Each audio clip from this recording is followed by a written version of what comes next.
guys चाहिँ आज चाहिँ हामी चौरस्ता आएको छ होइन आजको होलीको माहौलले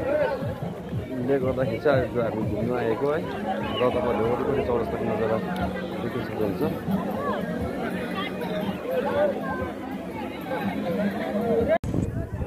र आज होलीको नजारा देख्न सक्नुहुन्छ तपाईँहरूले चौरस्तामा है चौरस्तामा धेरै रमाइलो भइरहेको रहेछ र यो दृश्य हेर्नुहोस् आज एकदम वेदर पनि सफा छ तर आज दोकानहरू चाहिँ सबै बन्द रहेछ होलीले गर्दाखेरि